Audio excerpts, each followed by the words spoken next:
नमस्कार मित्रांनो, आम्ही आहोत गुजरात येथील द्वारका या पवित्र ठिकाणी आणि तेथीलच हे प्रवेशद्वार. नमस्कार मित्रांनो, आम्ही आहोत गोमतीच्या घाटावर. खरं तर द्वारका हे प्राचीन काळापासून प्रसिद्ध असलेलं मंदिर, द्वारकेचं द्वारकाधीशांचं हे मंदिर आणि त्याच्या बाजूला असलेला हा गोमती नदीचा घाट. त्या घाटावर संध्याकाळची वेळ नयनरम्य अशी वाटते. वारा सुंदरसा आहे आणि पर्यटनाचा सीजन असल्यामुळे गर्दी आहे. त्या ठिकाणी खरं तर आध्यात्मिक सहल म्हणून तुम्ही येऊ शकता. त्याचबरोबर नैसर्गिक सौंदर्य या परिसरातलं पाहण्यासाठी येऊ शकता. जरूर भेट द्या. हा आहे गोमती घाट आणि या गोमती घाटाच्या बाजूलाच इथे आहे द्वारकाधीशांचं मंदिर.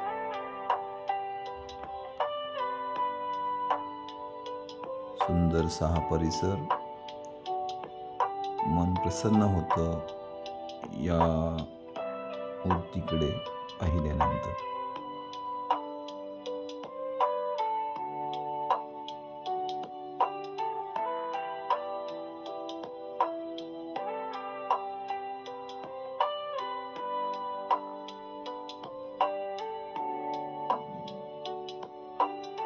द्वारकेच्या परिसरात द्वारकाधीशाबरोबरच इतर बरीचशी मंदिरं आहेत आणि त्या इतर मंदिरांना भेटी देण्यामध्ये प्रमुख मंदिर आहे रुक्मिणी मंदिर. या रुक्मिणी मंदिराचं साधारण 3 किलोमीटरचं अंतर पार केल्यानंतर आपल्याला ही भव्य असं मंदिराची वास्तू पाहता येते. जवळजवळ 12 वर्ष श्रीकृष्णापासून अलिप्त राहिलेली ही रुक्मिणी इथे आपल्याला दिसत आहे, त्याचं मंदिर.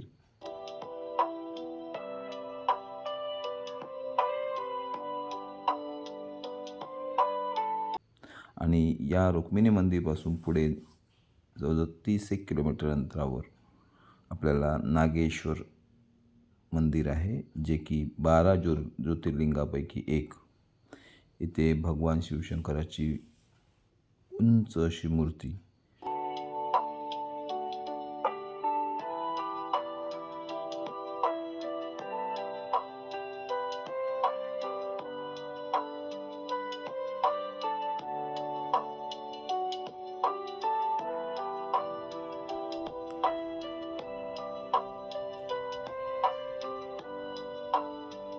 यानंतर येतोय गोपी तलाव.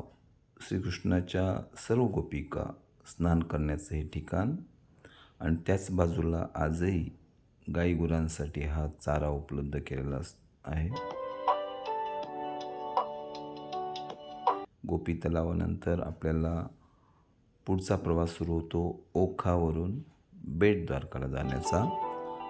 पूर्वी ओखावरून बेट द्वारकाला जाण्यासाठी बोटीतून जावं लागायचं, आपल्याला होडीतून जावं लागायचं. पण त्यास 2024मध्ये हा पुलाची बांधणी झालेली आहे, ज्याचं नाव आहे सुदर्शन सेतू.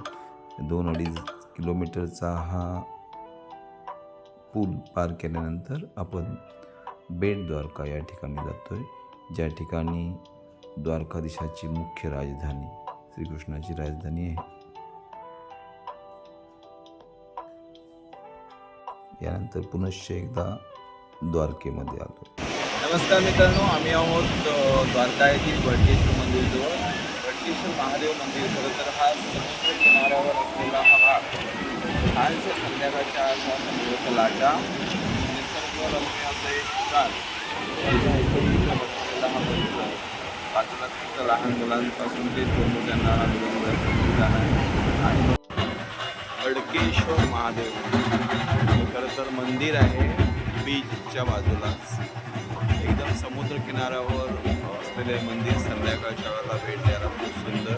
द्वारकामधला एक सुंदरसा टुरिस्ट स्पॉट, जो समुद्राच्या लाटांबरोबरच संध्याकाळची महाआरती ते सुरू आहे.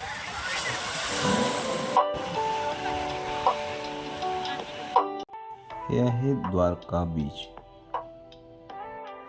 गुजरातमधील खाद्यपदार्थांची स्वतंत्र अशी ओळख आहे. त्याच्यामध्ये विशेषतः जलेबी फाफडा, त्यानंतर ढोकळा आणि हे खमंग पदार्थ यानंतर आम्ही निघालो आहोत सोमनाथच्या दिशेने. यामध्ये सर्वप्रथम येतं हरसिद्धी मंदिर.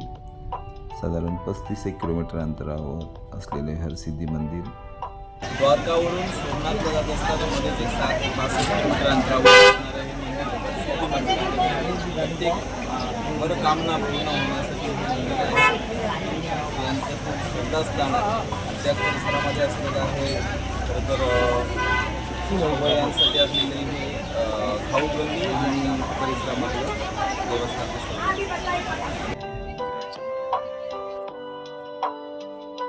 हरसिद्धी मंदिरपासून साधारण 35 ते 40 किलोमीटर अंतरावर आपण प्रवास करून जातो आहे. तेव्हा मिळतं पुढचं एक मंदिर ज्याला आपण म्हणतो आहे मूलद्वारका. या मूलद्वारका मंदिराच्या प्रवेशद्वारातून आपण आत शिरल्यानंतर हे प्राचीन काळाचं सांस्कृतिक वारशाचं मंदिर. इथेच श्रीकृष्णाने जरासंधाच्या युद्धाच्या वेळेला एक दिवस इथे मुक्कामी असल्यामुळे हे पहिलं मंदिर मानलं जातं आणि त्यानंतर द्वारकेला श्रीकृष्ण गेले. त्यामुळे मूळ द्वारका ही आहे.